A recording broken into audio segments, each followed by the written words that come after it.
नमस्कार, मैं हूं प्रियंका और आप देख रहे हैं राष्ट्रीय जगत विजन न्यूज। छत्तीसगढ़ की सियासत एक बार फिर गर्मा गई है। पूर्व मुख्यमंत्री भूपेश बघेल ने एक प्रेस कॉन्फ्रेंस कर बीजेपी सरकार पर गंभीर आरोप लगाए हैं। उन्होंने बीजापुर नक्सल ऑपरेशन को लेकर विरोधाभास और सरकार की जवाबदेही पर सवाल उठाए। साथ ही केंद्र सरकार को भी लपेटे में लिया। पूर्व मुख्यमंत्री भूपेश बघेल ने बीजापुर में हुए नक्सल ऑपरेशन को लेकर बड़ा बयान दिया है। बघेल ने कहा कि अब नक्सल ऑपरेशन पर राज्य सरकार का कोई नियंत्रण नहीं रह गया है। उन्होंने उप मुख्यमंत्री और गृह मंत्री विजय शर्मा पर हमला बोलते हुए कहा कि वो अपने पद पर बने रहने के योग्य नहीं है और तुरंत ही उन्हें अपने पद से इस्तीफा दे देना चाहिए। बघेल ने कहा कि कांग्रेस पार्टी नक्सलियों के खिलाफ हर लड़ाई में सरकार का समर्थन करती है, लेकिन सरकार अपनी जवाबदेही से नहीं बच सकती। 8 मई को हुए ऑपरेशन को लेकर बघेल ने कहा कि मुख्यमंत्री विष्णुदेव साय ने 22 नक्सलियों के मारे जाने का दावा किया, जबकि गृह मंत्री विजय शर्मा ने इसे झूठ बताया। बाद में बीजापुर जिला अस्पताल में 22 शव पोस्टमार्टम के लिए पहुंचने की पुष्टि हुई। वहीं जम्मू कश्मीर के पहलगाम में हुए आतंकी हमले के बाद भूपेश बघेल ने केंद्र सरकार और प्रधानमंत्री नरेंद्र मोदी पर भी निशाना साधा। भूपेश बघेल ने ऑपरेशन सिंदूर की सफलता पर सवाल खड़े करते हुए कहा कि प्रधानमंत्री को सीज फायर रुकवाना चाहिए था, लेकिन अमेरिकी राष्ट्रपति डोनाल्ड ट्रंप का बयान सामने आया है कि उन्होंने सीज फायर रुकवाया। बघेल ने कहा कि ये बीजेपी के लिए शर्मिंदगी की बात है। उन्होंने मुख्यमंत्री विष्णुदेव साय और गृह मंत्री विजय शर्मा से इस्तीफा मांगा है। प्रदेश में जो नक्सल ऑपरेशन हो रहा है,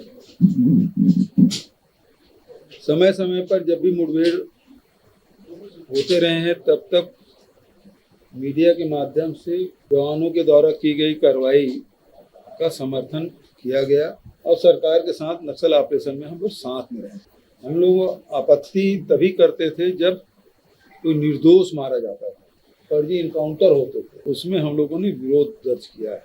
अभी जिस प्रकार से खबरें आई है, बीजापुर और तेलंगाना के बीच के जो पहाड़ को ये लोग घेर लिए थे, कई दिनों तक के पूरा घेर के रखे, और उसके बाद जो प्रेस रिलीज आया ये 8 मई की घटना, और इसमें 31 माओइस्ट किल्ड इन ऑपरेशन संकल्प एलान छत्तीसगढ़ तेलंगाना बॉर्डर कॉप्स, ये उनका बयान आया।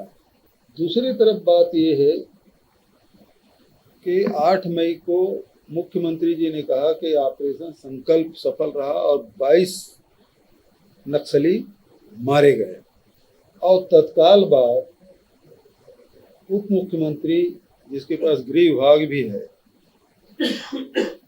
उन्होंने स्पष्ट कहा कि संकल्प नाम की कोई ऑपरेशन नहीं चला और 22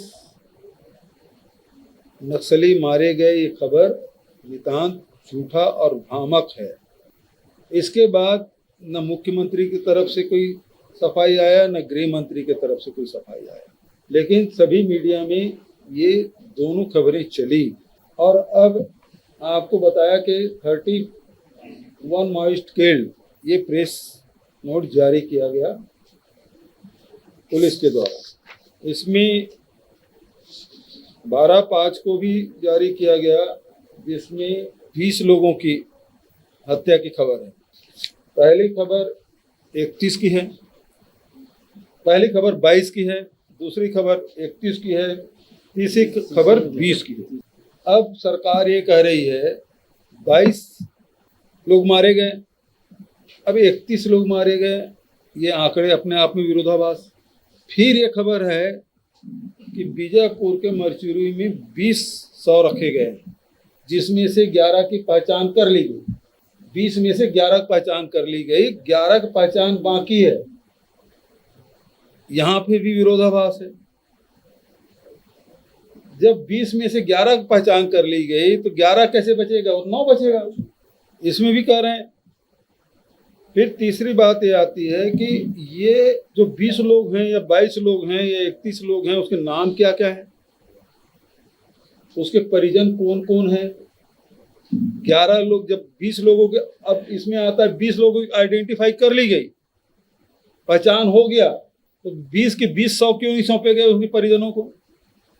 जब उसको पहचान लिया तो उसके परिजन भी होंगे, तो 100 रखे हुए हैं बीजापुर में। अब सवाल ये है कि 9 डेड बॉडी रखे गए हैं कि 11 डेड बॉडी रखे गए, और यदि 22 में से 20 का पहचान कर लिया गया तो 2 कौन है? वो नक्सली हैं कि नहीं है? ये सारे सवाल हैं। ये सब आंकड़े गड़बड़ हैं। 31 है तो उसकी लिस्ट कौन सी है? 22 है तो उसकी लिस्ट कौन सा है? 20 है तो उसकी लिस्ट कौन है? 11 आइडेंटिफाई हो गया, परिजन को सौंप दिया गया, वो कौन है? 11 जो बच गए वो कौन है? और अभी तक दिया क्यों नहीं गया? और इसकी हत्या ये मारे कब गए? और डेड बॉडी अब तक क्यों रखा गया है? कितने दिन से डेड बॉडी रखा हुआ है? और सबसे बड़ा सवाल तो ये है कि गृह मंत्री और मुख्यमंत्री के बयानों में विरोधाभास है, नक्सली मारे गए वो आंकड़े में भी विरोधाभास है। तो सीधी बात है कि न ये मुख्यमंत्री पद में बने रहने लायक है, न गृह मंत्री पद में बने रहने लायक है। ये दोनों को अपने पद से त्याग देना चाहिए,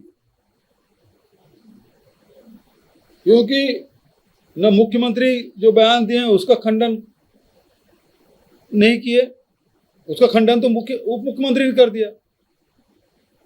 लेकिन अब ये जो पुलिस के द्वारा, पैरामिलिट्री फोर्स के द्वारा जो प्रेस रिलीज किया गया 31 की बात, 22 नहीं 31, और उसमें संकल्प, ऑपरेशन संकल्प लिखा हुआ है, इसका मतलब गृह मंत्री झूठ बोल रहे हैं। तो क्या गृह मंत्री को 1 मिनट भी पद में रहने लायक है क्या? जो दौड़ दौड़ के बस्तर जाते हैं और उसको ये भी पता नहीं कि ऑपरेशन संकल्प चल रहा है। तो मुख्यमंत्री जी अपने गृह मंत्री से इस्तीफा ले लीजिए, और मुख्यमंत्री यूनिफाइड कमांड के अध्यक्ष हैं, ये बताएं कोई 31 का आंकड़ा सही है, 22 का आंकड़ा सही है, 20 का आंकड़ा सही है, 11 पहचान हो गया और 11 बचे हैं, कौन सा सही है, कौन सा आंकड़ा सही है?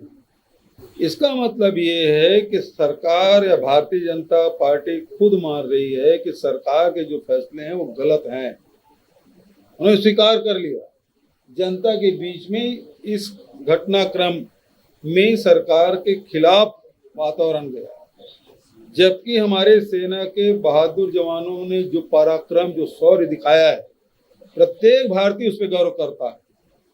लेकिन सरकार के जो निर्णय हैं, और सरकार के निर्णय नहीं, हमारे देश के निर्णय हजारों मील दूर विदेश में बैठा हुआ अमेरिका का राष्ट्रपति ट्रम्प कर रहे हैं, आज तक कभी नहीं हुआ। हमारे देश का फैसला अमेरिका का राष्ट्रपति करे। और कल मन की बात कर रहे थे, प्रधानमंत्री उसके पहले आ गया, उसका मन की बात कर रहे थे ना कल प्रधानमंत्री जी, 8 बजे नाम सुनते हुए सब लोग डर गए थे। लेकिन उसके पहले फिर राष्ट्रपति प्रधानमंत्री, मतलब राष्ट्रपति अमेरिका आ जाता है। तो सवाल इस बात का है कि अमेरिका के राष्ट्रपति ये कह रहा है कि वो व्यापार के कारण से ये ऑपरेशन सिंदूर जो है उसको रुकवाए, सीज फायर करवाए। तो कल भी मैंने सवाल किया था कि हमारे प्रधानमंत्री जी तो सेना फ्री हैंड कर दिए थे, ये फ्री हैंड दिया था, वो आदेश वापस कब लिया?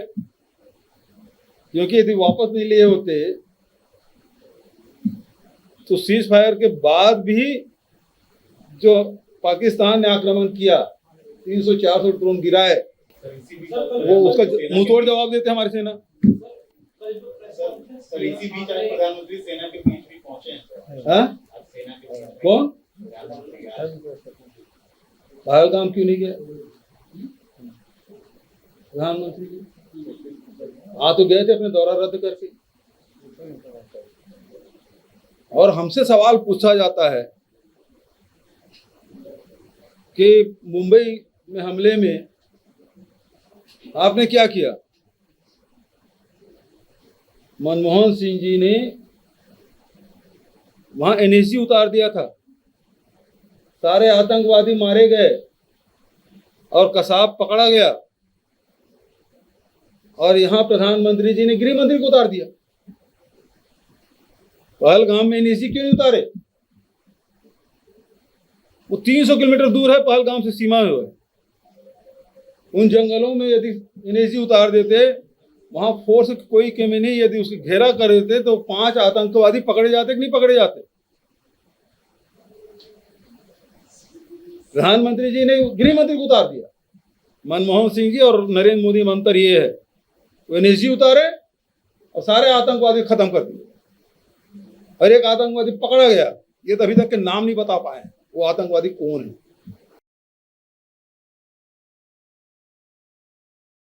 फिलहाल इस खबर में इतना ही। देश प्रदेश की खबरों से अपडेटेड रहने के लिए हमारे चैनल को सब्सक्राइब करें। नए खबरों के नोटिफिकेशन के लिए बेल आइकॉन जरूर दबाएं। नमस्कार।